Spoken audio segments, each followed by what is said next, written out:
مخالف او هغه وینا اوري او عمر صاحب او نور صحابه وی اوري او اتفاق دا قاطع اکثریت د علماو اکابرین و اسلاف سماع الموتى منی چې مړي اوري انک لا تسمع الموتى د هغې معنا دا نه ده چې مړي نه اوري ته ورته خپل اواز نشي اورولی بلکې ستا اواز به موږ ورته اورو وما انت بمسمع من فی القبور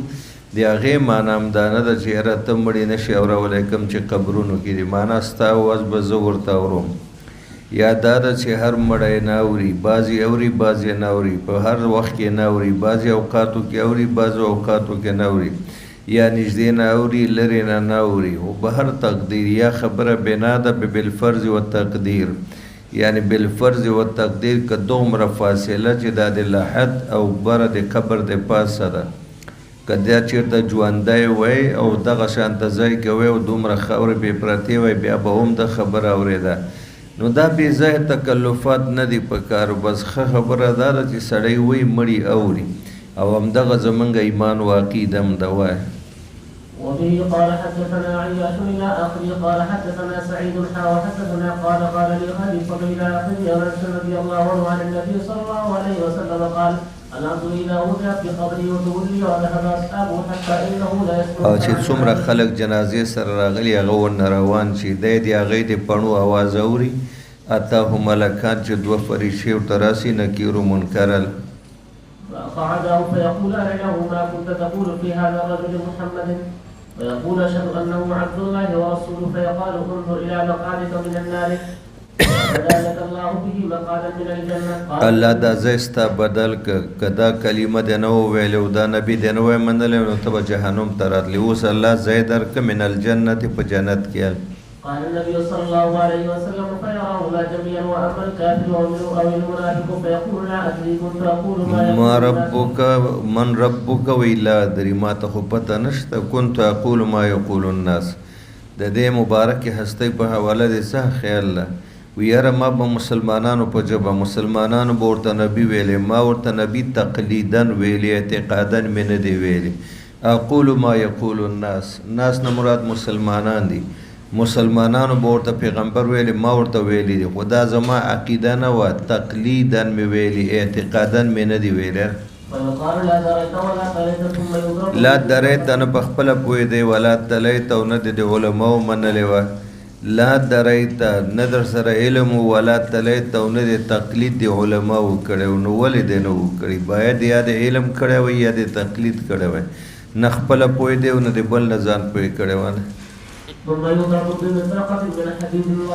مترقه ویلې کېږي د لوهار هغه سندان ته پلک دا پلک باندې به ووهي بین ضربتن بین اذنیه فیصیح د غوږونو ترمنځ چغه به کړي او داسې چغه به ووهي چې د قبر سره ګردونوا کې څومره مخلوق دی حیوانات وغیره دا یې اوري الا الثقلین انس او جن دا یې نه اوري دې ته ځکه ثقلین وي لثقلهما علی الارض دا مخاطب دی وی که دغه چغې دی مړي دی واوري نو ژوند زندگی به ترخه شي ټول به منډې وهي ځنګلاتو ته هر څه به پرېږدي او الله ته به جاړي نو د دې وجې نه الله د دې نه د مړي اواز د دې د سامعین او ساتلی ده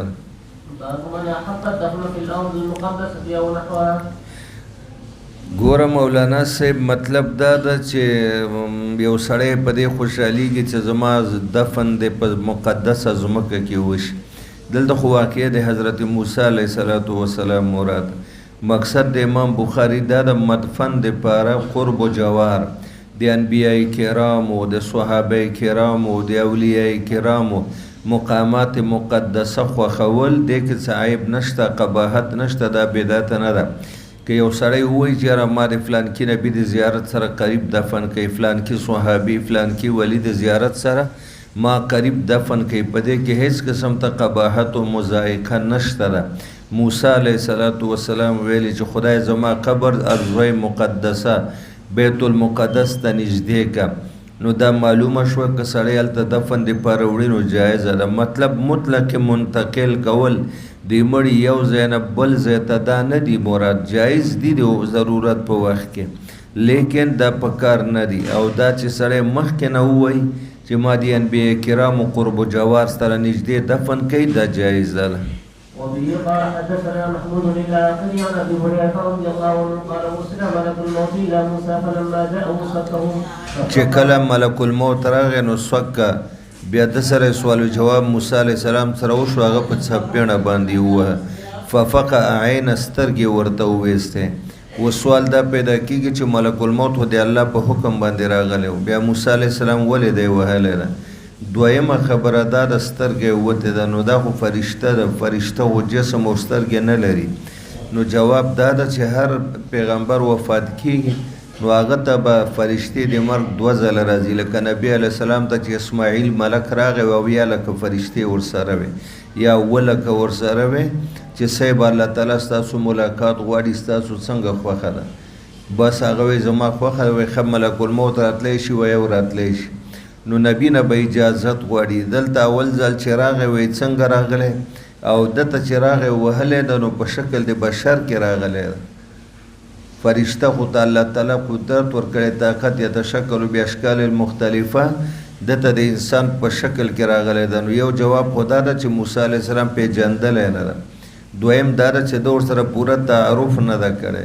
نو ځکه یې په څپېڼه باندې و او چې ته څنګه زما روح اخلي انبیاو نه خو چې الله تعالی روح قبض کوي اول د فرشتو په واسطه اجازت غواړي بیا د ملک الموت واپس الله ته ورغی چې ستا دا بنده خو داسې سلوک ما سره وکړه وایي زه هغه زما یو جلالي بنده ده بیرته ورته فرشته خپل شکل کې راولېږله وی ورشه زما دې بنده ته ووایه چې ته د غوایي په ملا باندې لاس کېده او رایې کاږه ستا د لاس لاندې چې څومره ویښتان راغله د هر ویښته بدل کې به 1 کال عمري. هغه چې فرشته راغله او سوال و جواب او تعارف یې وکړه چې زه د مرګ فرشته یم او الله تعالی وایي چې د غوایي په ملا لاس کېده راکاږه چې څومره ویښتان دې د لاس لاندې راغی د یو ویښته بدل کې به 1 کال تا ته عمري وایي بیا به څه وایي بیا به هم مرګي وایي بیا هم دا اوس ښه ده څادر یې اوار که او څم لاسته وایم دا اوس رانه روح قبض کړه. نو دلته دا موسی علیه السلام چې دا وهلی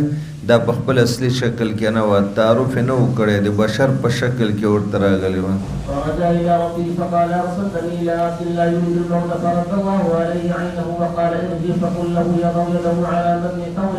وله بكل ما قدت به يده بكل شعرة سنة. قال أي رب ثم ماذا قال ثم الموت قال فالآن فاسأل الله تعالى أن فالآن قال فالآن هم دا اوس مساوالی ترجمه الباب سره مناسبت راغی. الله نه سوال وکړه ان یدنیه چې د قبر نږدې کې ارض مقدسه بیت المقدس ته رمیتن به حجر دومره نږدې کې چې یو سړی لاس نه کاڼی ګوزاروي چې کوم ځای کاڼه غورځېږي تقریبا چې په قرب و جوار د بیت المقدس کې زما قبر راشي. اوس وګوره مولانا صاحب دی په کوم ځای کې اوس سهرایتیح کې وګڼه دی سهرایتیح کې وفات شو موسی علیه السلام. نو بیا یې ویلی بیا د حضرت یوسف علیه السلام په زمانه کې دی هلته وړی شوی ده او قرب و جوار د بیت المقدس سره. قال رسول الله فلو كنت ثم که زه په هغه ځای کې وایي چې کوم ځای موسی علیه السلام د الله نه غوښتی ده لأریتکم نو ما به تاسو ته هغه ځای ښودلی وای قبر دی د الی جانب الطریق د لارې په غاړه باندې د قبر ده عند الکثیب الاحمر او غټه نښه یې دا ده چې د قبر سره د سرو شګو یو ډیری ده یو غاټ ډیری د سرې شګې دي دا د لویه نښه ده چې دغه ځای سره د حضرت موسی علیه السلام قبر ده او په شارع عام باندې غاړې ته ده او بیت المقدس سره نږدې ده. باب الدفن بالليل ودفن ابو بکر ليلا. باب امام بخاری غرض دا ده چې دفن د میت کې تاخیر نه ده پکار لیلی که نهاري باید سړی دفن شي او دفن د شپې جایز ده. ابو بکر صدیق رضی الله عنه لیلن دفن شوی دا شاریان خلق په دې باندې خري که د شپې په 12 بجو څوک وفات شي فورا تجهیز و تدفین او تکفین ورته وکړي 2 بجې جنازه کوي خو شپې تېرولو ته نه پرېږدي تاخیر نه کوي په خلاف زمونږ د سختو پښتنو مونږ شپه هم پرې تېره کړو سبا ورځ هم پرې تېره شي اوړی می ګرمي می کور والا ته تکلیف تاخیر په تدفین کې راځي ګناه ده دا ټول ارتکاب مونږ کوو وی د شپې دفن کولی شي خلیفه اول د شپې دفن شوی ده. وفيه قال حدثنا عثمان بن ابي شيبه الى اخره عن ابن عباس رضي الله عنه قال صلى النبي صلى الله عليه وسلم على رجل بعدما دفن بليله قام هو واصحابه وكان سعده فقال من هذا؟ قالوا فلان دفن البارحه فصلوا عليه. دا همغه هلک د چې چا مسجد نبوي خدمت کوله. باب بناء المسجد على القبر. جومات جوړول په قبر باندې یاري قبر خوا سره مخکې تیر شو، په قبر به نه جوړه چې قبر قبلې ته راشي او استاد سجدې په ځای کې راشي، ولته مونځ کې قبر سره قریب دی نبی ولی صحابي جومات جوړیږي چې خلک زیارت القبور ته راځي او بیا جمع کوي نو خیر ده. یا مسجد نه مراد ځای د سجدې د نبی قبر ته به سجده نه کوي، د ولی صحابي قبر ته به سجده نه کوي. وفيه قال حدثنا اسماعيل الى اخره عن عائشه رضي الله عنها قالت لما اشتكى النبي صلى الله عليه وسلم ذكر بعض النساء كنيسه راتها بارض الحبشه يقال لها اصل کې دا دوه بیبیانې تللې وې، دا شام طرف ته حبشې طرف ته تللې وې، ام سلمه او بل ام حبیبه وه. هلته دوی یوه کنیسه کتلې وه، معبد د نسواراو، هغې ماریه نومېده. دا په اصل کې ما رؤیه مثلها د دې په شان ته ښایسته معبد د نسواراو نو دا ما رؤیه مثلها نه تعبیر په ماریه باندې کړی ده چې کله واپس راغلې فذکرتا من حسنها. نو دلته نبی علیه الصلاة وسلام ته د دواړو بیبیو نه ویل چې هغه ډېره ښایسته کنیسه وه او دویمه دا وه چې هغې کې تصاویر لګېدلي وو. نبی علیہ السلام خو بیمارو سر مبارک را اوچت که وی فرمیل اولئک اذا مات منهم رجل صالح، دا هغه بدبخت قوم و یهود و نصارا چې دی کې به یو صالح بنده نبی ولی وفات شو، د هغه په قبر به جومات جوړ که ثم صوروا فیه تلک صور، بیا د همغه اولیاء و نیکانو تصویرونه به یې جوړ که فرضي خیالي او هغه به پکې کېښودل او خلک به راتلل عبادت به یې کوه. و اولئک شرار خلق الله عند الله، شرار الخلق اسمان نه لاندې د ځمکې د پاسه په ټول مخلوق کې بدترین مخلوق دی الله په نظر همدغه خلک دي چې د اولیاء او د صلحاو قبرونو ته بیا سجدې کولې او تصویرونه یې ساتل. يقال لها مارية وكانت ام سلمة وام حبيبة أتتا أرض الحبشة فذكرتا من حسنها وتصاوير فيها فرفع رأسه فقال أولئك إذا مات منهم الرجل الصالح بنوا على قبره مسجدا ثم صوروا فيه تلك الصور وأولئك شرار الخلق عند الله. باب من يدخل قبر المرأة. مقصد د امام بخاري دا ده چې رجل دا یو سړی نارینه زنانه محرم وي که نه خو چې صالح سړی دیندار او دیانتدار سړی یو اجنبیه نامحرم زنانه قبر ته کوزولی شي، یعنی که د قبر کې کوزیدو کې یو نامحرم اجنبی نارینه یو نامحرم اجنبیه زنانه باندې لاس ولګي او قبر ته کوزوي، خو چې دا سړی صالح وي طالح نه دیندار بی دین نه نو دا جایز د پدې کې څه قباحت نشته. وفيه قال حدثنا محمد بن سنان الى اخره عن انس بن مالك رضي الله عنه قال شهدنا عند رسول الله صلى الله عليه وسلم ورسول الله صلى الله عليه وسلم جالس على القبر فرايت عينيه تدمعان فقال سترګو مبارکونه اوښ کې روانه وي. مخکې حدیث تیر ده هل فیکم من احد لم یقارف الليل، آیا تاسو کې داسې یو کس شته چې مقارفت د شپې نه یې کړی؟ مقارفت دوه معناګانې دي، یو معنا مجامعت راجح او ظاهر معنا یې ده. آیا تاسو کې داسې څوک شته چې بېګا شپه صحبت او مجامعت د بیبي سره یا وینځې سره نه یې کړی؟ او دویمه معنا یې مقارفت د ګناه، آیا تاسو کې داسې څوک شته چې بېګا یې ګناه نه یې کړي؟ نو اوس دغه اوله معنا دلته مراد د مجامعت او دا تعریض د په حضرت عثمان باندې چې بیبي بیماره وه د رسول الله مبارک لور وه، بیماری ډېره اوږده شوې وه، انسان ده د ده خواهش راغلی و نو په دغه شپه یې د یوې وینځې سره جما کړې وه. حضرت عثمان معذور و او بل څه ورته پته وه چې نن شپه به بیبي وفات کېږي. نو هغه نبي علیه الصلاة وسلام ته پته لګېدلې وه علایمو قراینو سره چې د صحبت کړی ده، نو زړه یې لږ ګیلمن و شکوه وه چې یو طرف ته زما لور چې ستا په نکاح کې د هغه په مرض موت کې مبتلا ده او ته وینځې سره صحبت کوې، وی څوک شته چې بېګا یې صحبت نه یې کړی؟ ابوطلحه وی قربان هغه زه یم. اوس که دا دویمه معنا راولو نو هیڅ چا به نبی پاک ته نه ویل چې ما ګناه نه ده کړې. ولې؟ فلا تزکوا انفسهم بل الله یزکي من یشاء. هغو تزکیه کې خو چا نه ویل. نو ابو طلحه ویل چې صاحب ما نه ده کړې، وایي ښه ته کوشه. نو ابو طلحه جنبي ده او د رسول الله مبارک لور د نبی پاک په موجودګۍ د حضرت عثمان موجودګۍ کې هغه قبر مبارک تخکته کړې ده. قال أبو طلحة أنا قال فأنزل في قبرها فنزل في قبرها قال ابن المبارك قال فليس الغراب يعني الذنب قال أبو عبد الله ليقترفوا ليكتسبوا. او مقارفت کسب تم ویلې کېږي، ليقترفوا ليكتسبوا. مقارفت ګناه تم ویلې کېږي، ليقترفوا لګیا دي ګناهونه کوي. جماعت او دلته دا جما معنا مراد ده. باب الصلاة على الشهيد. په شهداو باندې جنازه څنګه ده؟ درې مامان په شهداو جنازه جایز نه وای. هغه وی لکه څنګه چې شهدا په میدان جنگ کې دوی وفات شي او د میدان جنگ نه ژوندي نقل نشي او دارو درملو د دنیا د ګډ نفع نه څه ګټه او نفع وانلي، نو فلهذا دوی باندې ته غسل نشته،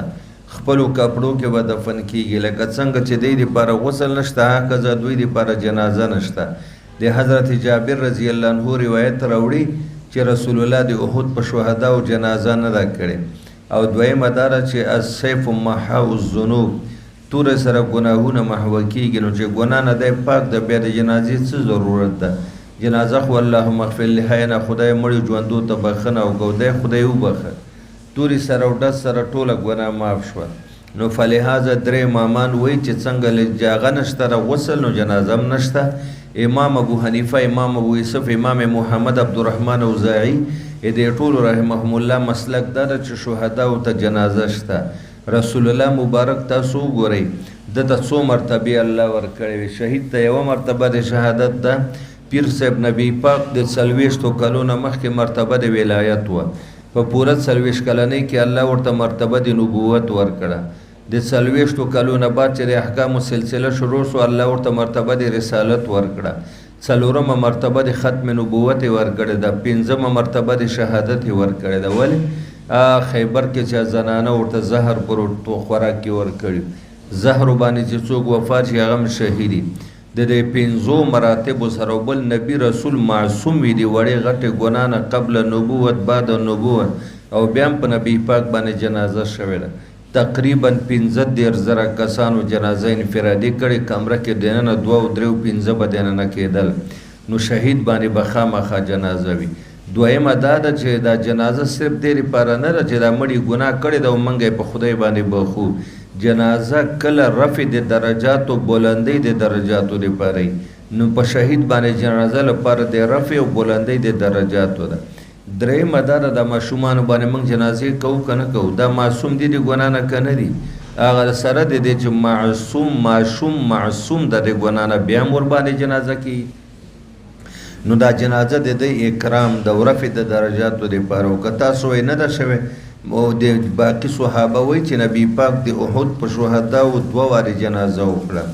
یو وارې خو داسې چل وشو چې شهدا خواره واره میدان کې پراته وو، یو یې راټوله او 80 صحابه زخمیانو. د ټولو نه اول شهید چې و د جابر صاحب پلار عبدالله صاحب و. هغه ولې و پیر صاحب وجه ورته معلومه وه که نه؟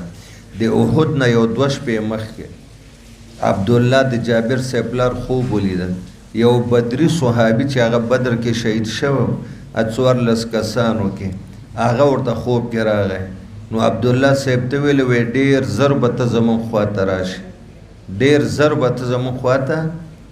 راشي. نو د دې یقین و چې دې معرکه کې به زه شهید کېږم او زه به په اولو شهداو کې وم. نو چې کله دا وویلې بیا کور کې وصیت هم کړی چې انشاءالله میدان د احد لګېږي اول شهید به زه یم. نو کور والا او د عبدالله صاحب خور د جابر ترور دی ویلي و چې د مړی به راوړو جنت البقیع کې به یې دفن کوو. نو په دغه وخت کې چې دی شهید شو، د سره هم کافرانو مسله کړې وه. نو دی لاړو کور ده مدینه 3 میله کې ده. هلته لاړه چې مور او ترور سره مشوره وکړي چې عبدالله صاحب بابا خو شهید شو، بابا جان څه ورسره وکړو. دغه ټیم کې نبی پاک صحابه کرامو ته چې شهدا را جمع کړي. نو جنازه وشوه، جابر صاحب نه و. هغه چې وایي نه ده کړې، معنا زما موجودګۍ کې نه ده کړې. دې وخت کې جابر صاحب مدینې ته تللی او بیا وایي یو روایت کې چې 9 شهدا به یې راوړو، حضرت حمزه سره به یې کېښودل ځکه ده سره ډېر زیات ظلم شوی. زړی هندي راویسته او چکونه پې لګولي او پوزه شونډې غوږونه دا هر ځای ورنه کټ کړي نو ظلم ډېر ورسره شوی 9 به ورسره نور شهدا کېښودل 10 به حضرت حمزه و نو په حضرت حمزه باندې 80 جنازې یو روایت کې راځي بل کې راځي چې 9 وارې جنازه پې باندې شوې ده بلکې راځي 9 وارې جنازه شوې ده یا دا ده چې یو شهید به کېښوده حضرت حمزه سره جنازه به وشوه شهید به اوچت که حمزه رضی الله عنه په ځای باندې مبارک اچولی بیا به بل ورسره کېښوده نو که یو والو هغه روایت نو 80 جنازې ورباندې شوي دي او که 9 والو نو تقریبا 6 یا 7 ځله جنازې ورباندې وشوې او دویم ځل په 8 کال باندې نبی علیه السلام ولاړ په میدان احد ته په میدان احد کې د شهداو په قبرونو باندې بیا هم جنازه کړې نو 2 ځلې جنازه شوې او جابر صاحب چې وایي نه ده کړې معنا زه چې ومه نو زما موجودګۍ کې نه ده شوې هغې نه بعد شوې ده وبه قال حدثنا عبد الله بن يوسف الى اخره عن جابر بن عبد الله رضي الله عنهما قال كان النبي صلى الله عليه وسلم يجمع بين الرجلين من قبل احد في ثوب واحد ثم يقول هلته داسې و چې قبر ویستل هم ډېر ګران دي خدای دې تاسو ته هغه ځمکه وښیي هغه ټول کالجنه ځمکه ده نو یو قبر کې به 2 کسان دا جایز دي په وخت ضرورت کې 2 3 4 5 دا به بیا به ویلې ایهم اکثر اخذ القرآن چاته ډېر قرآن یاد چې کوم شهید ته به قرآن ډېر یاد اول به لحد کې هغه کېښوده چې قبلې ته دی مخکې راشي فإذا وشر له إلى أحد ما قدمه في اللحد وقال أنا شهيد على هؤلاء يوم القيامة وأمر بدفن في دمائهم ولم يغسلوا ولم يصلى عليهم غسل نه ده وکړه ولم یصلی علیه په دغه موقع باندې جنازه ونه کړه ځکه چې شهیدان خواره واره و تر څو یې هغه راټولول او ترتیب جوړېده نو ټیم ولګېد او جابر صاحب نه ول وبه قال حدثنا عبد الله بن يوسف الى اخره عن عقبه بن عامر رضي الله عنه ان النبي صلى الله عليه وسلم خرج يوما فصلى على اهل احد صلاته على الميت رحمت الله دا دروازه بند ثم انصرف الى المنبر فقال اني فرط لكم وانا شهيد عليكم زستا سو میره کاروان ما فرت میره کاروان زبتا سو نه مخ کې زما اخرت تل واني والله لانظر الى حوض الان دا اوس ما ته هغه حوض کاری چې کوم الله ما زما امت ته تیار کړی حوض کوثر واني اوتيت مفاتيح خزائن الارض د ټول زمکه د خزانو چابیان الله ما ترا کړی دا ټول به الله زما امت ته ورکی د کیسر او د کسرا او دغه سیدا خدای پاک د عمر فاروق وخت دا پیشنګوي ټول صادق کړل او مفاتيح الارض واني والله ما اخاف عليكم ان تشركوا بعدي ولكن اخاف عليكم ان تنافسوا فيها او زما سره دا یې را نشته چې ما پس به تاسو بت پرستی وکړئ لیکن ډار د دې خبرې ده چې ستاسو ټول میلان او رجحان به دنیا طرف ته پیدا شي لکه یهود و نصوارا تاسو به د دنیا محبت داسې خراب کړي لکه چې هغوی خراب کړي ول په وخت د ضرورت کې په یو قبر کې امام بخاري وی 2 3 4 5 کسان دا دفن کولی شي خو د دواړو د بدنونو جسدونو منځ کې به داسې یو څک دی کپړه و کپړه که نه وه بروزه چې د یو بدن بل سره پوره ونه لګي خو په یو قبر کې اجتماعي قبرونه دا جایز دي 10 شل څومره کسان چې وي دا بعضې ځایونو کې چې ډېر مړي وشي تاسو ګورئ نه 10 15 کسان په یو قبر کې کېدي وبه قال حدثنا سعيد بن سليمان الى اخره عن جابر بن كعب رضي الله عنه جابر بن عبد الله رضي الله عنه اخبره ان النبي صلى الله عليه وسلم كان يجمع بين رجلين من قبل احد باب من لم يرى غسل الشهداء او دا اتفاقی مسله ده چې میدان جنگ ګوره شهید چې خبرې ونه کړي دارو درملې ونه شو خوراک څښاک یې ونه کړ او بس شهید شي نو دته غسل نشته دی به د خپلو وینو سره دفن کېږي په وینو لړلو جامو سره به دفن کېږي وبه قال حدثنا ابو الوليد الى اخره عن جابر رضي الله عنه قال قال النبي صلى الله عليه وسلم ادفنوهم في دمائهم يعني يوم احد ولم يغسلهم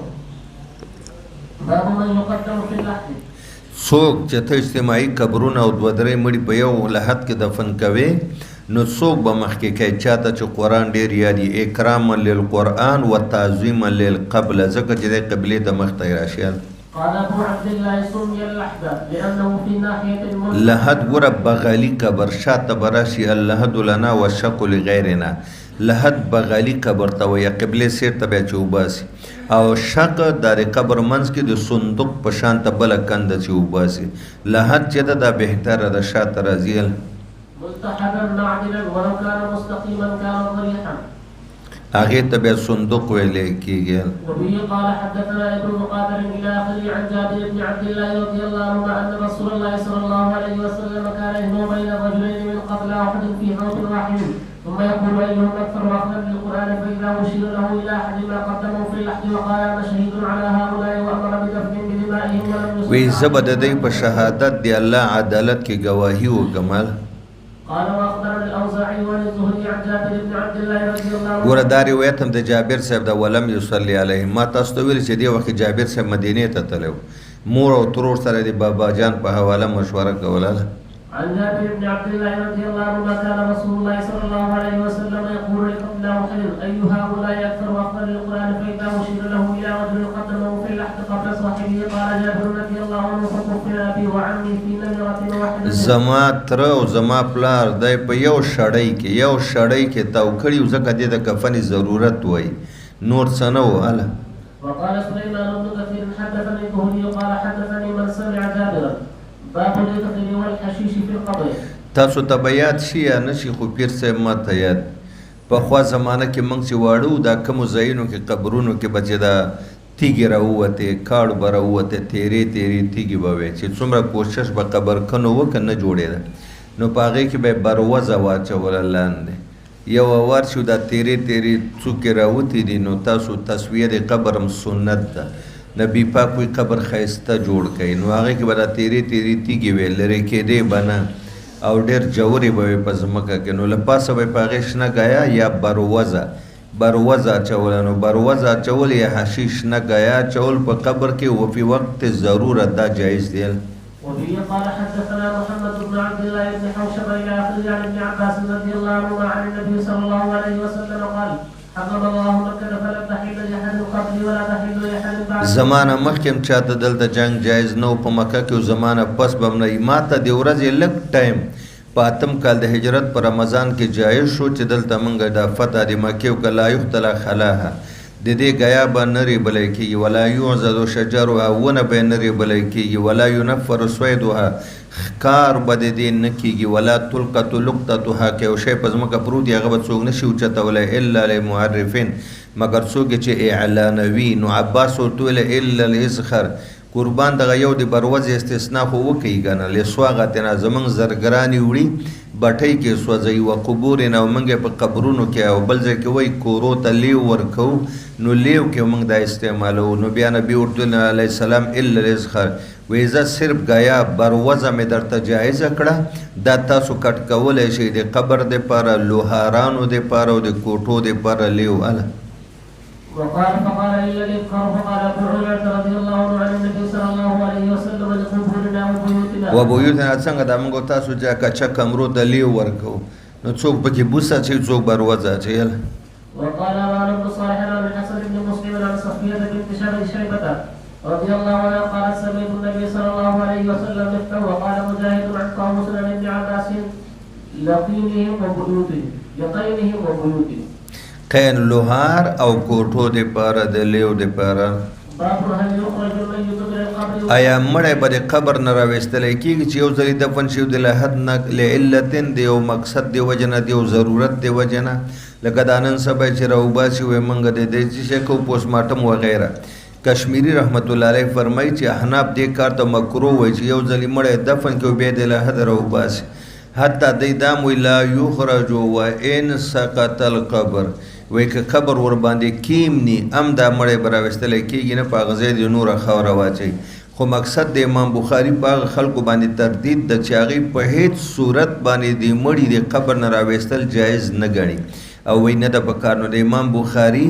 رحمت الله علیه رایه دا ده چې عند ضرورت یا شد ضرورت وي، یا قبر کیني یا سیلاب پې راشي یا بل څه وجه وي، نو د مړي راویستل دا جایز دی. وبه قال حدثنا علي بن عبد الله الى اخره سمعت جابر بن عبد الله قال اتى رسول الله صلى الله عليه وسلم عبد الله بن ابي بعدما ادخل مفرده. دی وخت کې دی په لحد کې خو چې بیرته راوویستل. فامر به فاخرج فوضعه على ركبتيه ونفخ فيه من ريقه والبسه قميصه والله اعلم وكان كساعه. کفن کې ورته توکاڼی مبارک هم واچو، د هغه زوی دپاره عبد الله چې هغه ډېر مخلص ول. وقال سفيان وقال ابو هريره وكان على رسول الله صلى الله عليه وسلم قميصان فقال الله يا رسول الله ألبس أبي قميصك الذي يده لك. اصل کې د عبد الله ابن ابي ابن سلول غزوه بدر او ساره بدر کې د عباس صاحب کمیس لیدلو. عباس صاحب قد قامت نو اوچتو، عبد الله ابن ابي د بل چا کمیس په نه برابر د بغیر د عبد الله ابن ابي نو هغه کمیس ورکړ او عباس د نبی پاک تر بدلی ورخلاص کړ. قال سفيان فيرون أن النبي صلى الله عليه وسلم ألبس عبد الله قميصه مكافأة لما صنع. د احسان بدلی ورکړ، دی هغه احسان چې او ساره بدر کې د عباس صاحب سره کړ، یعنی عباس ته کمیس ورکړ او د هغه مکافأت بدلی ورته خلاص کړ. رسول الله د چا بدل په ځان باندې نه پرې خدای. وفيه قال حدثنا مسدد الى اخره عن جابر رضي الله عنه قال لما حضر احد دعاني ابي من الليل فقال ما اراني الا مقتولا في اول من يقتل من اصحاب النبي صلى الله عليه وسلم. ګوره اول به زه وفات کېږم د نبی پاک په صحابه کې رحمت صاحب سمې درته ویل چې د بدر یو شهید قتل او په خوب کې 2 ورځې مخکې او هغې ویل ټول ولاړو چې موږ ستا انتظار کوو ته به موږ ته راځې. خو دی پوه شو چې زه کمړی د خوب کې وګوري تاسو یې واورئ ډارېږئ مه هسې مرګ راځي به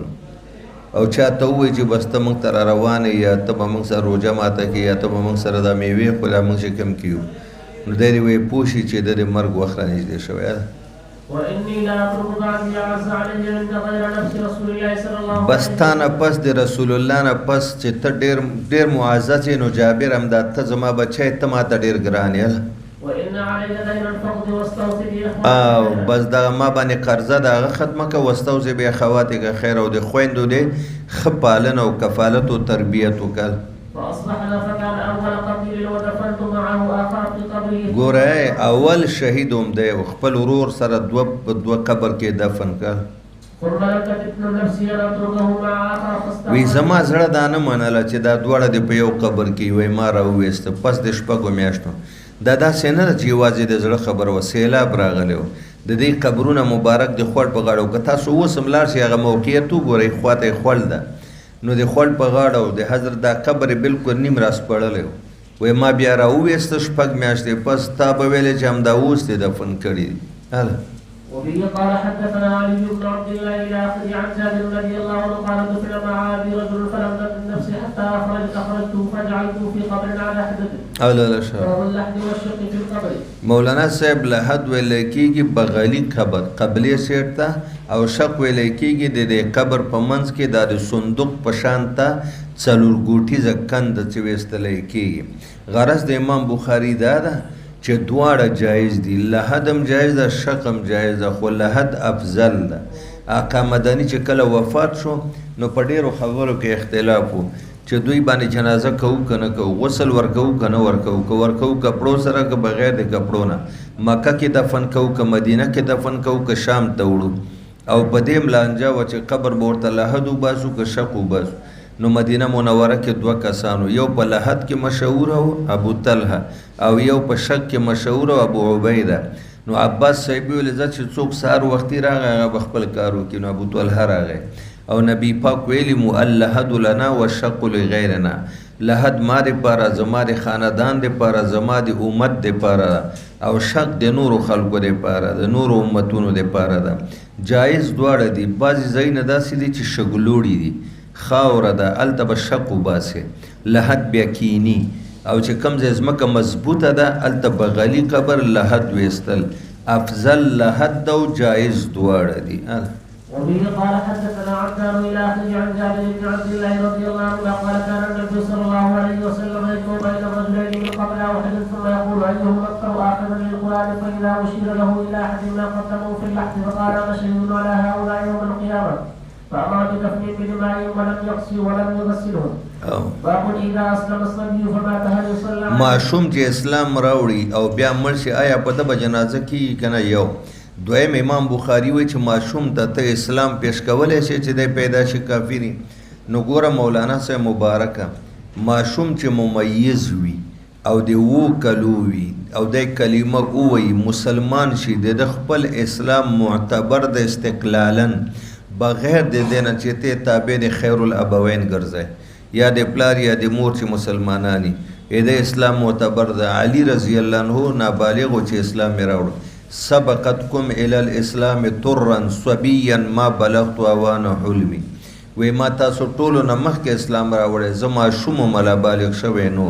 ګورئ چې د ماشوم اسلام چې ممیز یې کم سے کم د 7 کالو دا معتبر ده او که نه الولد یتبع خیر الابوین او کل مولود یولد علی الفطره قابلیت د اسلام پکې وي خو دا قابلیت څوک خرابوي یا مور یا پلار یهودي وي نصراني وي مجوسي وي یا ماحول دا فطرت خراب کی او که مور و پلار کې دواړه مسلمانانی بچی په تبه د مور و پلار مسلمان جنازه به پې کوي او که په دواړو کې یو مسلمانی یا پلار یا مور الولد یتبع خیر الابوین نو خیر الابوین کې چې کوم مسلمان ده دا خیر ده که نه ده دی به د هغه په تبه باندې دی مسلمان شمېرلی کېږي او په ده به جنازه کېږي. وقال نصر وشريح وابراهيم وقتادة اذا اسلم احدهما فالولد مع المسلم وكان ابن عباس مع امه من المستضعفين. وی ګوره ابن عباس مسلمانو کشر دا د خپل مور ام الفضل سره مکه کې او دا په مستضعفین او المستضعفین من الرجال والنساء کې شامل هغه د اسلام راوړی د قبل البلوغ او نبی پاک معتبر کړی ده. ولم يكن ما به على دين قومه او په دغه وخت کې چې مور مسلمان او نو پلار یې مسلمان شوی نو عباس صاحب وقال الاسلام يعلو ولا يعلو او نبی علیہ السلام ویلي چې اسلام به همیشه لپاره غالبي مغلوبه کیږي نه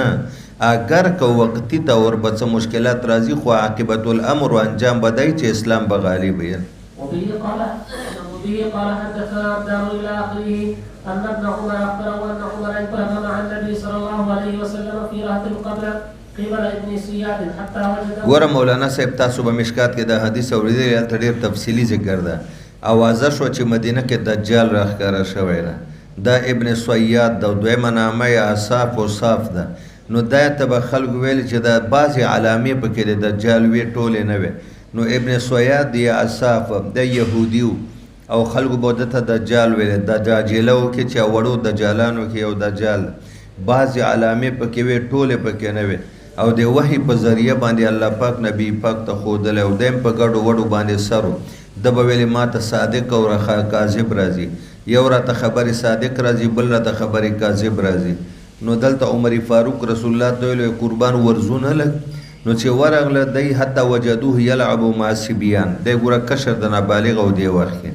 د ماشومانو سره یې لوبې کولې عند اوتم من بني مغالطه و قبیله ده دې سره داسې ګنبدونه غوندې و زاړه د زړې زمانې د دې ګنبدونو سره یې دلته لوبې کولې وقد قارب ابن سیاد الحلم او ابن سیاد په دې وخت کې بلوغ تقریب خو بالغ نه و او رسول الله دعوت د اسلام ورکړی وای.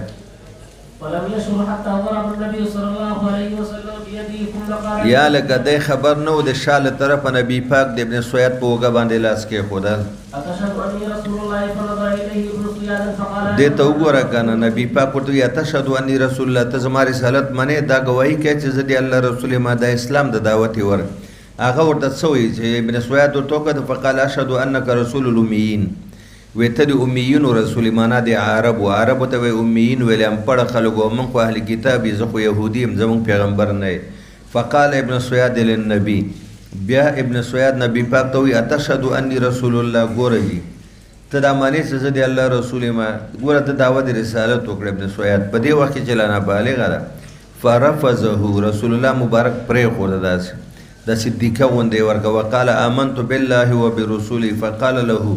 بیا تینا نبی پاک ته پوسو که ما ذات تا رات ته ځان د پیغمبر وای نو ته څه وینې تا ته څه راځي تا باندې څه حالات و کیفیتونه ابن سیاد ورته یاتیني صادقون و کاذبون یاتیني صادقون و اسسنه الله صاحب پیغمبر ته په 1,40,000 کم بیش انبیاو کې خبرې کاذب راځي هغه ته ټول اخبار صادقه دي که نه دي واقعي نفس الامر سره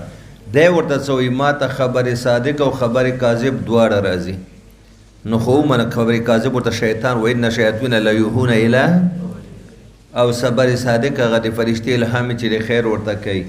ما ته دواړه راځي فقال النبي حضور دی وخت ورته غوسه شوی ورک شه مړه خلت علیک الامر خلت علیک الامر انا صاحب څه معنا به وکړو دلته به دا معنا وکړو ستا خبره خلط ملت ده یا ستا خبره ګډه وډه ده معامله د ګډه وډه ده تا ته چې خبرې صادق او کاذب راځي نو ستا خبره ستا معامله ګډه وډه ده ستا په خبرو کې خلط ملت ده صدق او کذب سره ګډ وډ ده فقال له النبي اني قد خبرت لك خبيه خزا ما پزړه کې یو خبر ستاره پر پټه نیولې ده کته رښتیا پیغمبري وای هغه څه دي فقال ابن سوياد هو الدخ شیطان ورته وسوسه ور واچوله دخ ویل دخان ویل خو دخان نشو ویل وې دا دخ ده فقال لخص چغش سپیا قال لخص چغش سپیا فلن تادو قدرک انا صاحب سره دې چې بیمار موسمی کنه الله دې ښه ټولو بیمارانو سره زیات بیماران دي دا فلن تادو قدرک چې ته دلته زما په ځای باندې ناست یو ځلان دې ستا په ځای ناست نو د دې داسې معنا چې زور باندې پوه شم ځکه غبي یم کوړ مغزه یم نو چې زور باندې پوه شم بیا به لنډ او سیده او ساده او بسیط اسانه معنا څه کوو اول ګور ابن سیاد ته څه ویل چغه سپیا خالق سو فيها ولا تكلمون اخسا چغه کورې سپیا دا خلک سپی ته وایي نو تشبیه د سپي سره ورکړه چې سپي غوندې غپېږي خبیثه فلن تادو قدرک پیر سے معنا یاد ده دې معنا داره سپیا غپېږه مه فلن تادو قدرک ته د خپل حیثیت نه او ته د خپل واقعات نه او ته د خپل هغه شان نه چې خدای درکړی دی هغې نه مخکې کېدی نشي بې حیثیته انسان چې کم حیثیت دی ده د هغه خپل حیثیت نه نشي وړاندې کېدی معنا حیثیت دی د سپي ده که ډېر هم ته ځان ته رسول وایې ته د خپل حیثیت نه مخکې کېدی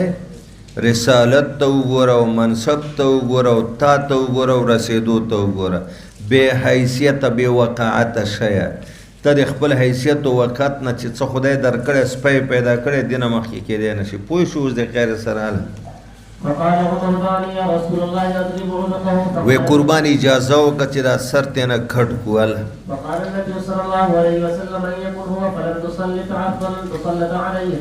اوس وګوره جي اوس عمر صاحب وایي چې جي ما پرېږده خو ښه وایي که نه ځکه د دعوت نبوت وکړه دی واجب القتل ده نبي نه پس بل نبي نه راځي د نبي د وفات نه پس نه د نبي د بعثت نه پس بل نبي نه راځي دی واجب القتل حضور پاک ولې د قتل اجازت ورنکړه جواب دا ده چې په مدینه کې د یهودو سره د نبي پاک معاهده وه بیا د معاهدې خلاف ورزي راتله یو مسله شوه دویم جواب دا ده یا دا و چې په دې وخت کې دی نابالغه او د نابالغه وجل زموږ په شریعت کې څه دي د کفارو نابالغه بچي موږ نه وجنو کنه نو ځکه حضور ته وایي ان یکن هو که دا هغه اصلي دجالي فلن تسلط علیه ته په هغه نشي مسلط کېدی معنا ته نه شو هغه به عیسی علیه السلام وجلي وان لم یکن هو او که هغه اصلي دجال نه نو فلا خیر لک فی قتله د ده په وجلو کې څه ګټه نشته ولې یو موږ یهودو سره معاهده ده او دویم دی نابالغه ده الله شه وقال سالم سمعت ابن عمر يقول ثم انطلق بعد ذلك رسول الله صلى الله عليه وسلم وابي بن كعب من النحل التي فيها ابن صياد وهو يقتل وان يسمع اوس لږ ونه ماته متوجه شه بیا یو ځل یې نبي پاک ویلې چا ورته وویل چې جي دی ځان سره زمزمې کوي رمرمه رمزمه او زمزمه درې لغته راغلي ټول زمزمه ګونګوسی چې ځان سره سړی په ترنم کې لګیا نه وي جي دی ځان سره زمزمې کوي څه وایي محبوب صحابو ته راځي چې ورشو د دې کور د کجورو باغ کې دینه نه و چې کله ورغی حضور ویل زه به لږ ځان پټ کړم دی پروت و کمبله پې پرته وه باغ کې دینه نه مور یې لرې لګیا وه کار یې کو حضور په مزه مزه روانو د ونې شاته به یې ځان پټو چې ما ونه ګوري دی لګیا و ځان سره زمزمې کولې چې کله حضور ورنږدې کېده په دې وخت کې د ابن سویاد مور نظر په نبي پاک ولګېده یو دمې بچي ته چا کړه یا صاف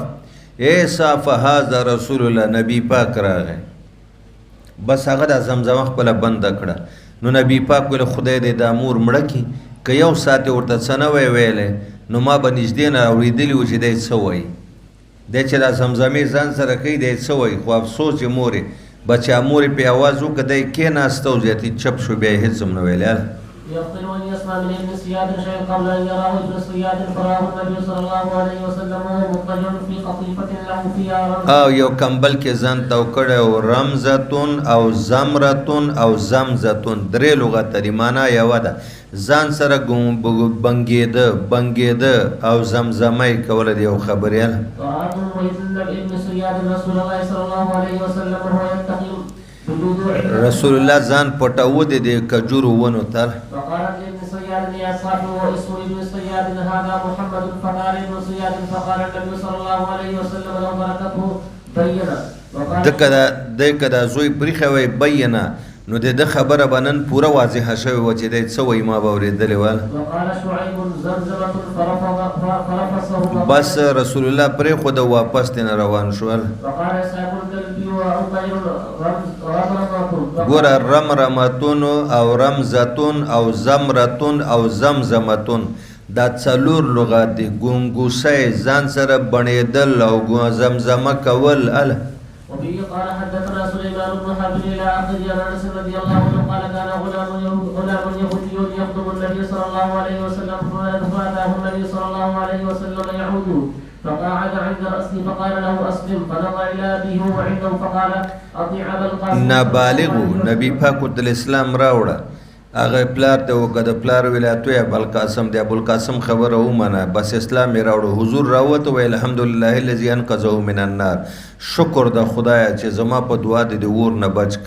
او اسلام یې راوړو. دینه معلومه شوه چې د کفارو بچي په کفر کې دا مشب قبل البلوغ ملشي نو یولس اقوال دي چې دی بچی ته یو قول پکې دا چې دا به جهنم کې وی ګوره زما په دعوت باندې الله د جهنم نه بچ کړ. وبه قال حدثنا علي بن عبد الله الى اخره قال سمعت ابن عباس يقول كنت انا وامي من المستضعفين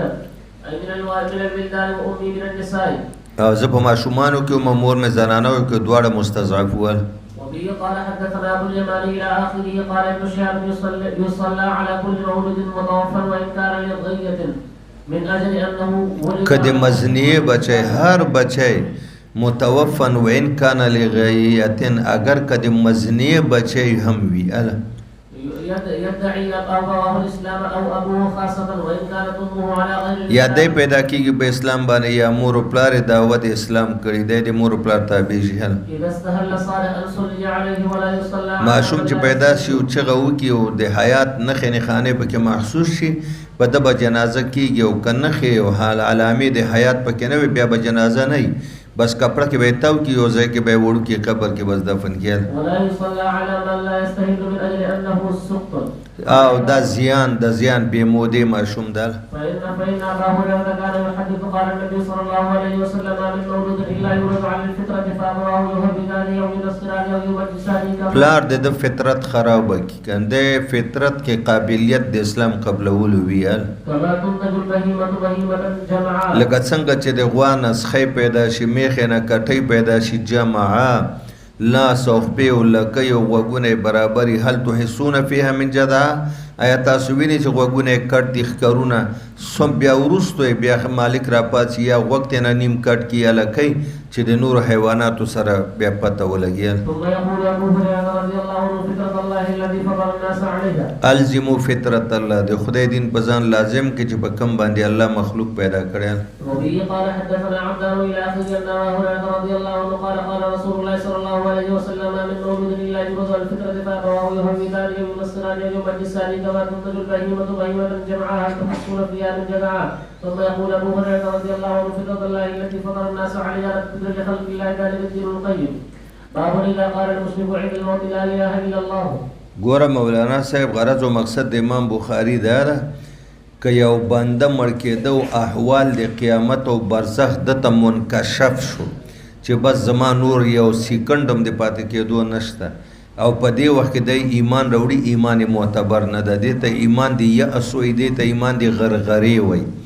او کچیرته د احوال د برزخ نو لیدلی نو منکشف شوی مرګ یقیني نو هغه ته بیا ایمان دی بأس وای بأس ولا ایمان او توبه قبول ده دی یأس ولا د غرغري ولا ایمان او توبه لنډه دا شو کړي قیامت احوال او د برزخ احوال منکشف شو کافر او مشرک کلمه وای توبه واسي مجرم دا نه قبليږي معتبر نه دا او که منکشف شوی نه دي د مجرم توبه قبول ده او د کافر ایمان قبول ده. زکا ګوره قرآن کې الله فرمایي فلم یکو ینفعهم ایمانهم لما رأوا بأسنا. د فرعونیانو چې کله زمونږ عذاب ولید بیا ایمان راوړه آمنتو بیا خو موږ ایمان دی ته ایمان فایده ونه رسوله. بل ځای الله فرمایي ولیست التوبة للذین یعملون السیئات حتی اذا حضر احدهم الموت. ګناه به کوي خو چې مرګ رانږدې شي قال اني تبت الآن د دې توبه هم نه قبلېږي. دریم وللذین یموتون وهم کفار د دې توبه هم نه قبلېږي. څلورم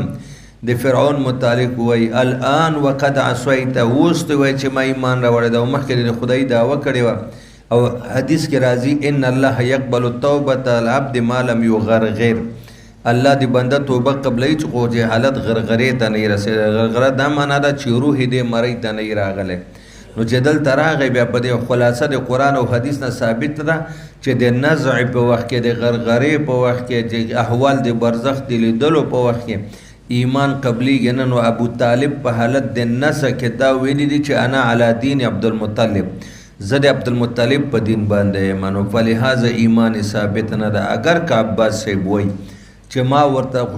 غوږونه نږدې کړه نو شونډې خوځېدې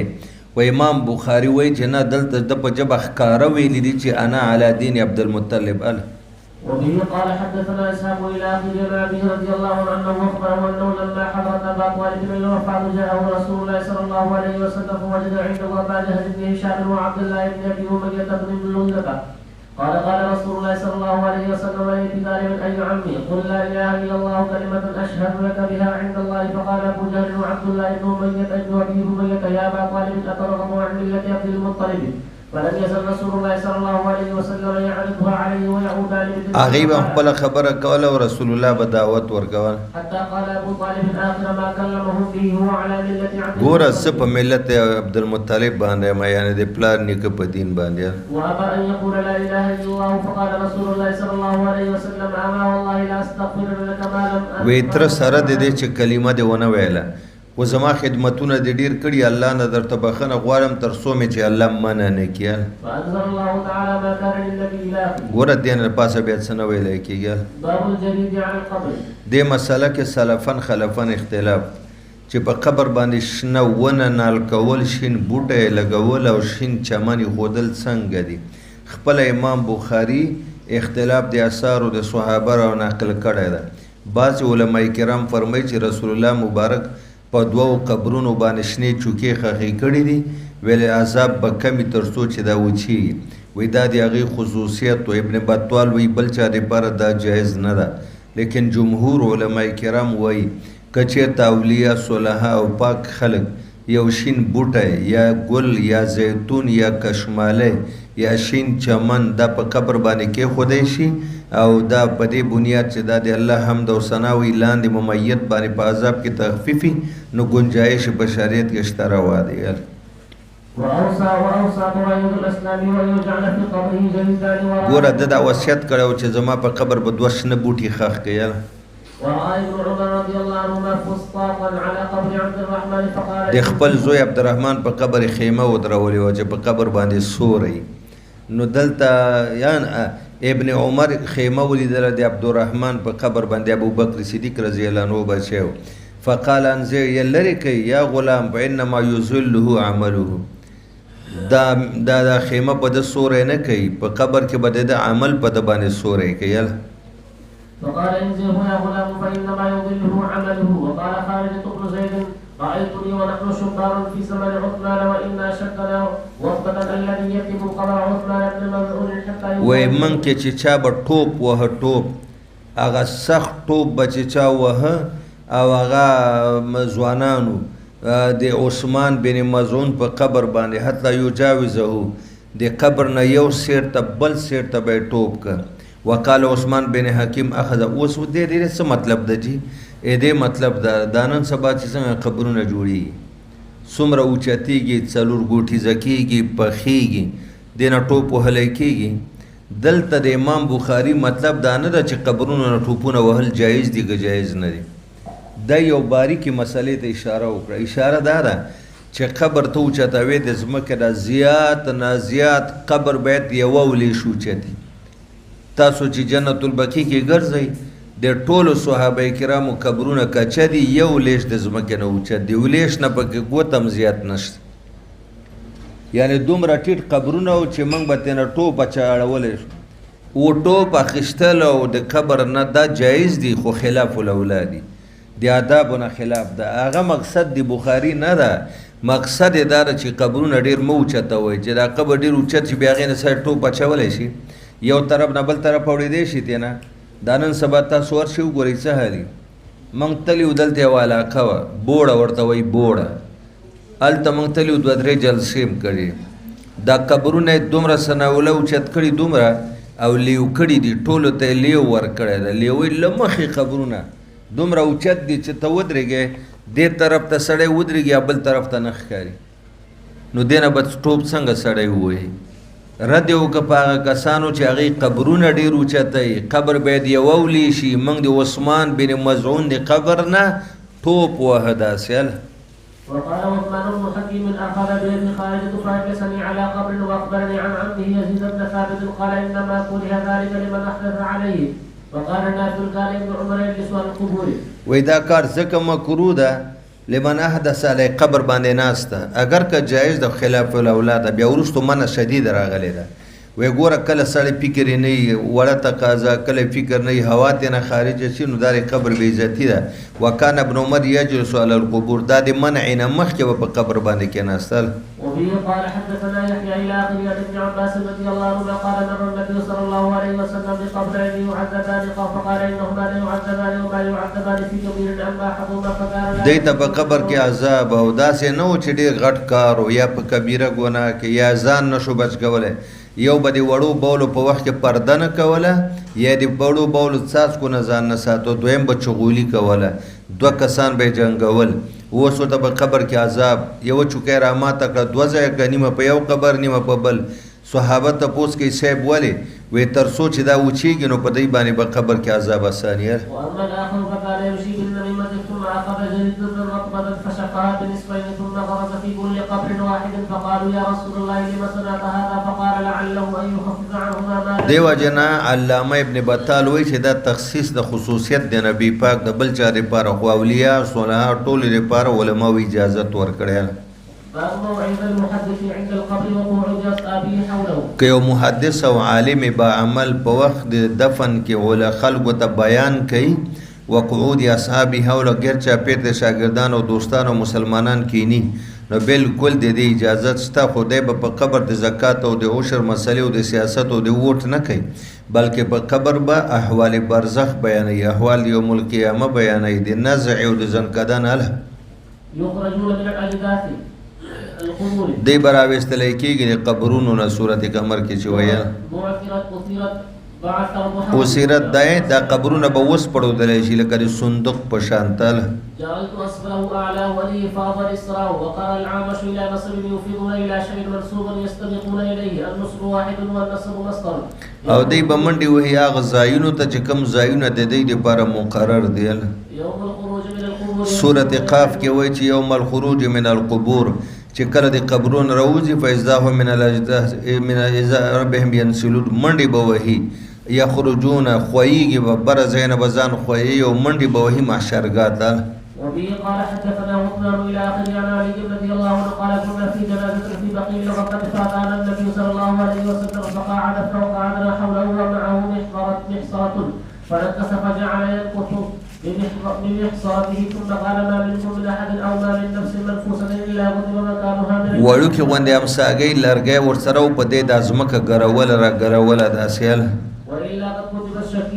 شقيه او سعيده فقال رجل يا رسول الله اذا فلا نتكل على كتابنا وندعو العمل فمن كان منا من اهل السعاده فيصير الى عمل اهل السعاده واما من كان منا من اهل الشقاوه یعنی دا دنیا دارالعمل د تاسو عمل کوي څوک چې جنتی الله په دنیا کې جنت لار ورته اسانه کوي چې څوک جهنمی وي هغه به تدبیر کوي د جهنم لار ورته اسانه شي قال اما اهل السعاده فييسرون لعمل السعاده واما اهل الشقاوه فييسرون لعمل الشقاوه ثم قرأ فاما من اعطى واتقى پرون خبره وشوه چې یو تقدیر ده او بل تدبیر ده دنیا د تدبیر زیاده اوس دا د موږ تاسو ولې علم کوو ولې سبقونو ته راځو ولې کار خیر کوو ولې مونځ حج عمره خو تدبیر د اصول جنت او د نجات من النار او هغې لګیا دي څوک قتلونه کوي څوک شرابونه څکي څوک ظلم کوي جبر کوي اهل شقاوت دي هغې ته به په دې باندې لار د جهنم اسانیل باب ما جاء في قاتل النفس امام مالک وایي چې چا ځان قتل که د قاتل نفس دا د قاتل نفس توبه قبول نه ده په د جنازه مه کوئ همدا رایه د امام بخاري هم ده وایي ځکه که قتل نفس حرام ده د حرام کار کړی ده جنازه یې ونه کوي او بله دا جنت په ده باندې حرام ده په شرط د دې که د قتل د نفس حلال ګڼي خودکوشي که خودکوشي حلاله ګڼي نو فلهذا د کافر ده په کافر نه غسل شته نه جنازه شته او نه به د مسلمانانو مقبره کې او که چېرته حلال نه ګڼي او بیا هم خودکوشي کوي نو زجرن او تعدیبا د باندې جنازه مه کوئ او وایي چې د جهنمي ده وبه قال حدثنا مسدد الى اخره عن النبي صلى الله عليه وسلم قال من حلف بالله غير الاسلام نور امامان وی جنازه به عام مسلمان پې کوي خو خواص بنه ورزي علما طلبا تبلیغیان پیران مجاهدین صالحین دا بنه ورزي من حلف بالله غير الاسلام كاذبا متعمدا فهو كما قال ومن قتل نفسه بحديد عذب بها في نار جهنم چې په کومه آله باندې ځان وجلی ده امق آله به دته په جهنم کې میلاو شي په هغې باندې به ځان ووجني قال وقال حجاج بن منهال حدثنا جرير بن حازم بن الحسن قال حدثنا جندب في هذا المسجد كنا نسقناه وما نخاف ان يكذب جندب على النبي صلى الله عليه وسلم قال كان برجل جراح فقتل نفسه قال فالله بدرني عبدي بنفسه حرمت عليه الجنه الله تعالی وی بدرني عبدي بنفسه ګوره دا بعضې ټکي لږ سخت دي زما بنده په خپل حق کې زما د فیصلې انتظار ونک او زما د فیصلې نه مخکې شو ځان یې مړ خو ما ورته لیکلی و راته به خو په خپل حق کې زما د فیصلې انتظار او ځان یې مړ که نو حرمت علیه الجنه د ده بدن خو زما امانت و په خپل بدن کې خیانت و که خیانت زما په امانت کې کړی نو ما پې باندې جنت حرام د زما د فیصلې انتظار ولې ونه که ولې خپل ځان مړ کاله وبه قال حدثنا ابو اليمان الى اخره قال قال النبي صلى الله عليه وسلم الذي يخدم نفسه يخدمها في النار والذي يطعنها في النار یعنی کچا ځان د پنکه پورې چت پورې پانسی کړی دی بالتم دقه شانته کېږي او کچا په توره چاړه ځان حلال کړی مړ کړی توره چاړه به ورکړي په دې به ځان وهي مړ به شي بیا به ژوندی شي بیا به مقصد د امام بخاری داره چې په منافقینو اعتقادي منافقینو باندې چې پټ کړی کفر ته او کلمه ښکاره کوي په ژبه او مشرکینو باندې صلات جنازه جایز نه ده دا مسله متفق علیه ده او عملی منافق باندې جنازه کول فرض دي او اعتقادي منافق او مشرک دا یو حکم لري دی باندې جنازه نشته رواه ابن عمر رضي الله عنه عن النبي صلى الله عليه وسلم وبه قال حدثنا يحيى بن بكير الاخر عن ابن عباس رضي الله عنه عن عمر بن الخطاب رضي الله عنه انه قال لما مات عبد الله بن ابي بن سلول دعي له رسول الله صلى الله عليه وسلم ليصلي عليه فلما قال رسول الله صلى الله عليه وسلم وثبت اليه فقلت يا رسول الله تصلي على ما ورته ټوپ که د شانه مې د جامونه راونی او مبارک آیا ته په دې کافر باندې جنازه کوي اله او د په پلانکۍ ورځ تاسو پسې داسې خبرې کړي اله ويجد عليه قوله فتبسم رسول الله صلى الله عليه وسلم فقال اخر عني يا عمر زمانه شاته شپریده عمر ما ته الله اختیار را کړی ان تستغفر لهم او لا تستغفر لهم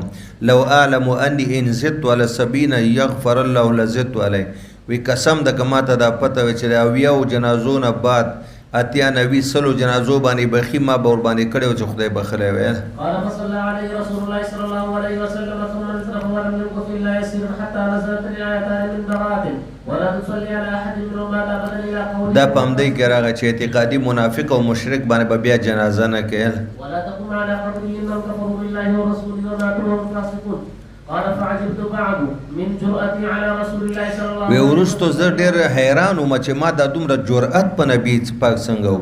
چې بار بار به مې د شانه راونی او د جامې نه چې قربان په د جنازه مه کوئ د خپل جرأت ته بیا زه حیران وم باب ثناء الناس على الميت ثناء خیر علی المیت دا مطلوب ده چې ته جنازې پسې روانې ویره ډېر ښه سړی و 15 وخته مونځ به یې کوو چاته یې په لاس زه به جارت نه ده رسولی د مړو اذکرو محاسن موتاکم د هغې محاسن به ذکر کوي او چې څه ګناه او جرایم یې کړي هغې باندې به خوله بنده کوي ښه د میت خصال حمیده ذکر کول د هغه صفتونه کول د میت د افعالو ذمیمه او نه ځان هغه نظر انداز کول په هغې خوله بندول د دې تذکره ده چې افعال ذمیمه به یې نه ذکر کوي او چې کوم ښه کارونه یې کړي دي افعال حمیده د هغې تذکره کوله. وبه قال حدثنا آدم إلى آخره قال سمعت أنس بن مالك يقول مروا بجنازة فأثنوا عليها خيرا فقال النبي صلى الله عليه وسلم وجبت ثم مروا بأخرى فأثنوا عليها شرا فقال النبي صلى الله عليه وسلم او د یو مړي صفت وکړه الله نبي پاک ولې دته جنت واجب شو دا ستاسو ژبې د الله ګواهان دي او د بلې مړي ته هم د ده غیبت وکړه نو وجبت هغه ته جهنم انتم شهداء الله تاسو په ځمکه د الله ګواهان یې کنه. فقال عمر بن الخطاب ما وجبت قال هذا أفنيتم عليه خيرا فوجبت له الجنة وهذا أفنيتم عليه شرا فوجبت له النار أنتم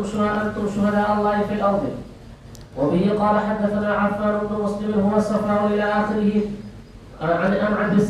عبد الأسود قال قدمت المدينة وقد وقع بها مرض فجلست إلى عمر بن الخطاب فمرت به جنازة فأثنى على صاحبها خيرا فقال عمر وجبت ثم مر بأخرى فأثني على صاحبها خيرا فقال وجبت ثم مر بثالث فأثنى على صاحبها شرا فقال وجبت فقال أبو الأسود فقلت وما وجبت يا أمير المؤمنين قال قلت كما قال النبي صلى الله عليه وسلم. ګوره په حدیث مرفوع کې عمر تپوس کوي ما وجبت او په حدیث موقوف کې د عمر شاګرد تپوس کوي ابو الاسود چې ما وجبت. قال النبي صلى الله عليه وسلم أيما مسلم شهد له أربعة بخير أدخله الله الجنة فقلنا وثلاثة قال وثلاثة فقلنا واثنان قال واثنان ثم لم نسأله عن الواحد. باب ما جاء في عذاب القبر. ټول اهل السنت والجماعت د دوی په مسلک او مذهب باندې عذاب قبر ثابت ده. د قرآن آیاتونو باندې اغرقوا فادخلوا نار مثلا په احادیثو متواتره باندې او چې کوم انکار کړي معتزله کړي ده خوارج کړي ده او بعض نور منکرین احادیث دي د عذاب قبر نه منکر دي باقی ټول دی وی چې عذاب قبر ثابت نه ده. بیا اهل سنت والجماعت دوه ډلې دي یو ډله وی چې د عذاب به صرف روح ته جسم ته بنئ دویمه ډله وی چې جسم ته به روح ته بنئ. کشمیری صاحب وایي چې اصل کې علامه ابن قیم هم دا وایي کشمیری صاحب هم دا وایي چې کومه ډله دا وایي چې عذاب په قبر کې او تنعیم په قبر کې دا ثابت د روح مع البدن ته همدغه رایه مضبوطه ده ځکه چې په جرم کې هم روح او بدن شریک دي او دغه رنګې په کار خیر کې هم روح او بدن شریک دي نو یو ته عذاب او بل ته نه ورکول یو ته ثواب او بل ته نه ورکول دا د عدل او د انصاف نه خلاف کار ده والله دا نه کوي. نو عذاب په قبر کې شته ده او تنعیم هم په قبر کې شته اهل جنت دپاره او دا که عذاب ده او که تنعیم د روح مع الجسد دواړو ته ده. وقول الله ولو ترى إذ الظالمون في غمرات الموت والملائكة باسطوا أيديهم أخرجوا أنفسكم اليوم تجزون. فرشتې به وایي راوځئ د عذاب سپکېدونکي ته. نو ګوره فی الحال خو عذاب برزخ کې ده که نه جهنم عذاب خو لا نه ده شروع کن دا یو آیات شوله. قال أبو عبد الله الهون هو الهوان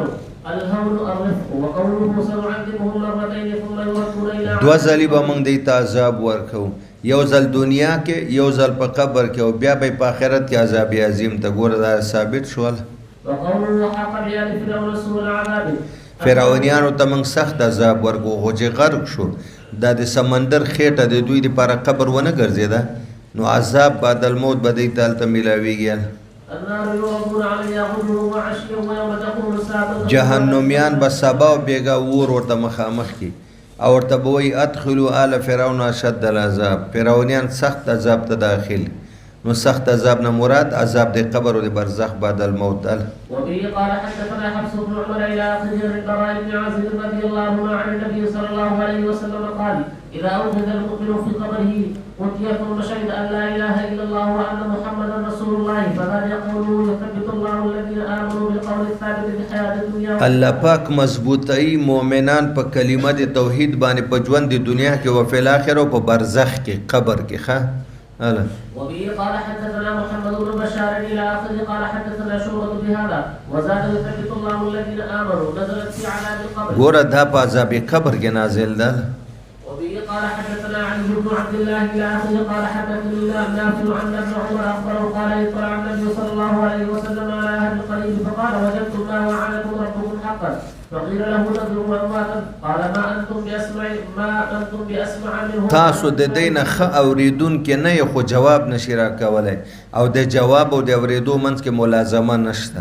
هغه د یو سړی په ژبه چاړه په غوږونو برابر د خبره اوري او جواب نشي ورکوی. وبه قال حدثنا عبد الله بن اخي بن عائشه رضي الله عنها قالت انما قال النبي صلى الله عليه وسلم انهم لا يعلمون الان ان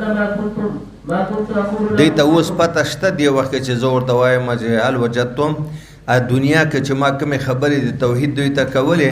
دوی ته اوس پته ده چې کاش که موږ منلي وای. وقد قال الله تعالى انك لا تسمع الموتى لا تسمع الموتى ته خپل اواز ورته نشي اورولی بلکې ستا اواز ورته زه اورم. دا خبره خو روغه ده.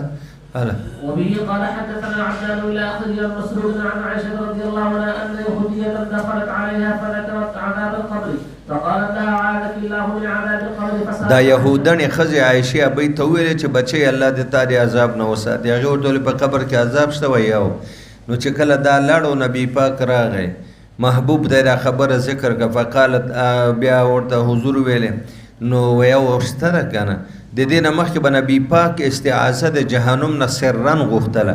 د دې نه بعد بیا د بیبیانو په مخ کې جهرن اعوذ بالله من النار و اعوذ بالله من عذاب القبر دا به بیا جهرن ویلی. فسألت عائشة رسول الله صلى الله عليه وسلم عن عذاب القبر فقال نعم عذاب القبر حق. قالت عائشة فما رأيت رسول الله صلى الله عليه وسلم بعد صلاة إلا تعوذ من عذاب القبر. هر مانځنه پس که فرض به که نفل به که واجب به که سنت به دعا به کوله خدای موږ د عذاب قبر نه وساتي. زاد منظر عذاب القبر حق. وبه قال حدثنا يحيى بن سليمان الى اخره عروه بن الزبير انه سمع اسماء بنت ابي بكر رضي الله عنها تقول قال رسول الله صلى الله عليه وسلم خطبا فذكر فتنه القبر التي يفتتن فيها المرء فلما ذكر ذلك ضج المسلمون ضجه وجړلې په چغو چغو باندې مؤمنان و. وبه قال حدثنا عياش بن الوليد الى اخره عن انس بن مالك رضي الله عنه انه حدثه ان رسول الله صلى الله عليه وسلم قال ان العبد اذا وضع في قبره وتولى عنه اصحابه انه لا يسمع قرع نعالهم اتاه ملكان فيقعدانه فيقولان ما كنت تقول في هذا الرجل. ګوره په یو کې یو قعیدان راځي بلکې یو جلسان جلوس ویل کېږي د ولاړ نه کېنول او یو قعیدان ویل کېږي چې پروت یو ته سم کې نیغي کې کېنه. فأما المؤمن فيقول أشهد أنه عبد الله ورسوله فيقال له انظر إلى مقعدك من النار قد أبدلك الله. ګوره که ایمان دې نه وراوړی هغه جهنم کې هغه ستا کور و لیکن د هغې بدل کې الله تا بل کور په جنت کې درکړ. فيراه ما جميل قال قتادة وذكر لنا أنه يفسح له في قبره ثم رجع إلى حديث أنس قال وأما المنافق والكافر فيقال له ما كنت تقول في هذا الرجل فيقول لا أدري كنت يقول ما يقول الناس فيقال لا دريت ولا دريت ويضرب بمطارق من حديد ضربة فيصيح صيحة يسمعون. چغې وهي چې ټول مخلوق غیر ثقلین که د قبر و مقبرې شاوخوا حیوانات ګرځي هغه یې موري. دا حیوانات وچړقېږي د ډېرې یارې نه خو یو انسان او پیری هغوی نه الله پاک دغه اواز اورېدل محفوظ کړي دي. وایي که وایي اورېده زړه به یې د خفګانه وچ کار کسب به نه کوي خپلې ناوې سره به په ډبل بیټ ناست هم پرېږدي غره طرف ته به منډې وهي او چغې به وهي ځکه الله تعالی ثقلینو ته د مړي د اواز نه اوري.